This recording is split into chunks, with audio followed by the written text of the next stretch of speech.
WordNerds. So there are quite a few videos already out there about things like worst mistakes beginner writers make, common mistakes people make in their first manuscript, but I wanted to talk more specifically today about mistakes that I made in my first manuscript. So you can watch this video and hopefully learn from my mistakes and avoid all of the things that I did.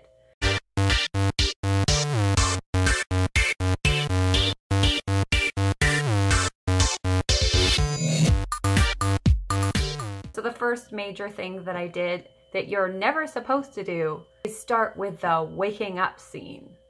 Yeah, totally guilty of that in my first manuscript, including the waking up to the blare of your alarm clock. Yeah, completely did that. Also, the dreaded looking in the mirror scene where the character examines herself and it's the author's way of telling you what that character looks like, and it's really, really obvious and really, really terrible.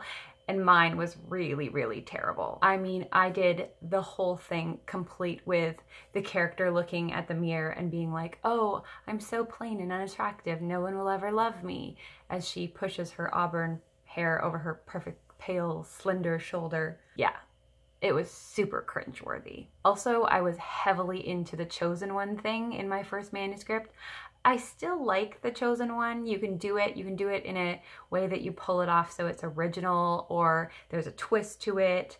But mine was not by any stretch of the imagination any of those things. It was unoriginal and uninspired and pretty much hit all of the notes of the chosen one trope, and not in a good way. As well as hitting multiple tropes and cliches in my work, the other thing I did was over-describe everything.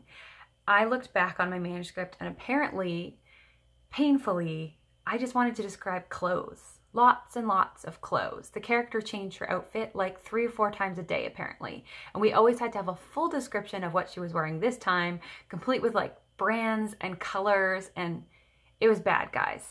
It was really bad. A lot of beginner writers are guilty of over-describing in general, and I was definitely one of them. But I seem to have particular areas that I over-described, so her clothes were one of them, and then also her apartment, she got this new apartment. Oh, and it was a portal fantasy too, basically.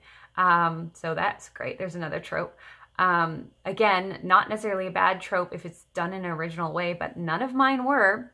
So she gets this new apartment and it's fancy, and I spent 5 pages describing how amazing this apartment was. Other things I was super guilty of are dialogue tags. None of them ever just said anything.